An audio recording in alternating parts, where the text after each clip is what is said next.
Sebelum menonton, jangan lupa like, subscribe, dan tekan tombol lonceng. Selamat menyaksikan. Presiden Joko Widodo mengapresiasi peran kemasyarakatan dan kebangsaan Gerakan Pemuda Ansor dalam menyebarkan nilai-nilai modernisasi, beragama, dan mengawal demokratisasi politik. Apresiasi tersebut disampaikan Presiden saat meresmikan pembukaan Kongres ke-16 GP Ansor di Pelabuhan Tanjung Priok, Jakarta. Indonesia akan menyelenggarakan agenda akbar nasional yaitu pemilihan umum tahun 2024. Terkait hal tersebut, Presiden Jokowi mendorong semua pihak, termasuk GP Ansor, untuk berkomitmen memastikan penyelenggaraan pemilu berlangsung secara demokratis. Kepala negara juga menekankan bahwa persatuan dan keutuhan bangsa harus ditempatkan di atas segalanya. Menurutnya, GP Ansor harus menjadi garda terdepan untuk menjaga persaudaraan dan keutuhan Indonesia, serta aktif mendinginkan suasana menjelang pemilu. Tidak hanya mengawal pemilu, Presiden juga meminta para ulama, tokoh agama, dan cendekiawan untuk mengawal pemerintahan ke depan.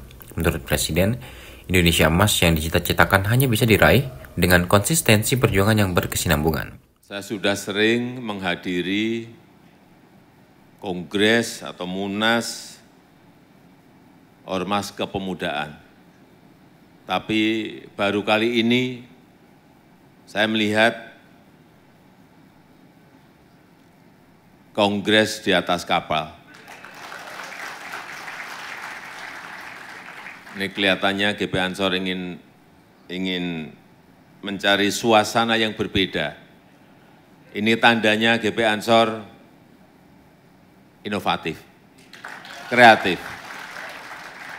Karena memang sekarang kreatif dan inovasi itu menjadi kunci dalam menghadapi berbagai perubahan, berbagai disrupsi yang sedang melanda dunia.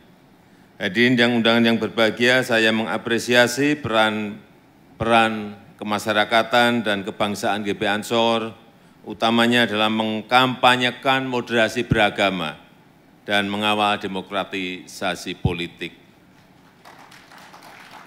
Dan wajah NU ke depan akan diwarnai oleh kepemimpinan dan arah gerak GP Ansor hari ini. Orang muda hari ini adalah pemimpin atau penentu masa depan. Kita tahu penyelenggaraan pemilu 14 Februari nanti merupakan agenda akbar nasional. Karena sudah mendekati, sudah sangat dekat pemilu, saya tidak berani menyinggung masalah angka. Saya juga tidak akan menyinggung Pak Kapolri dan Pak Panglima TNI, yang nama belakangnya tadi sudah disinggung oleh Pak Ketua Umum GP Ansor. Sekali lagi, penyelenggaraan pemilu 14 Februari nanti merupakan agenda akbar nasional. Oleh sebab itu, dukungan dan partisipasi kita semuanya sangat-sangat diperlukan. Komitmen kita semua jelas bahwa pemilu harus demokratis.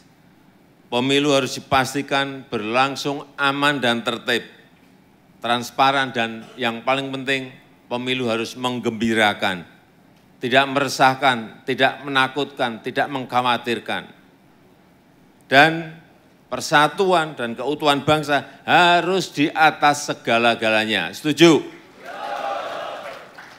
Sekali lagi, persatuan dan keutuhan bangsa harus di atas segala-galanya. Ini hukumnya fardhu ain, hukumnya wajib, bahwa GP Ansor harus selalu berada di garda terdepan untuk menjaga persaudaraan dan keutuhan Indonesia. Setuju? Untuk aktif mendinginkan suasana apabila tensi naik. Tapi kalau dingin-dingin ya nggak usah. Tapi kalau tensi naik harus aktif mendinginkan untuk memberikan klarifikasi juga penting agar masyarakat tidak terseret pada berita-berita bohong, berita hoax yang merugikan kita semuanya.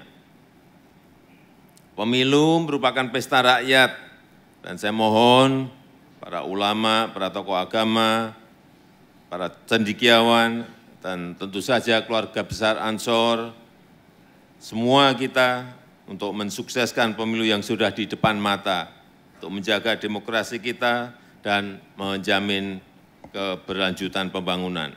Pembangunan di semua sektor telah berjalan jauh dan harus kita kawal sebaik-baiknya. Indonesia maju Indonesia emas yang kita cita-citakan hanya bisa kita raih dengan konsistensi perjuangan, dengan kesinambungan, dengan melangkah tanpa henti dan konsisten. Artinya, tugas kita bukan hanya mengawal pemilu, tugas kita juga mengawal pemerintahan ke depan, membantu pemerintahan ke depan agar mampu menjalankan tugas sebaik-baiknya untuk memenangkan Indonesia dalam persaingan dunia yang semakin ketat dan semakin berat. Kita harus mawas diri di tengah situasi dunia yang masih tidak menentu ini, masih penuh dengan ketidakpastian. Kita harus terus membela nilai-nilai kemanusiaan. Kita harus memperjuangkan kemerdekaan Palestina. Indonesia memperjuangkan two-state solution bersama bangsa Palestina memperjuangkan kemerdekaannya. Kita kuat bukan hanya untuk bangsa kita sendiri, tetapi untuk perdamaian dunia, untuk persaudaraan Islam, untuk persaudaraan kemanusiaan. Terakhir, Presiden Jokowi juga mendorong semua pihak untuk terus membela nilai-nilai kemanusiaan dengan memperjuangkan kemerdekaan Palestina. Tim Eljon Media melaporkan.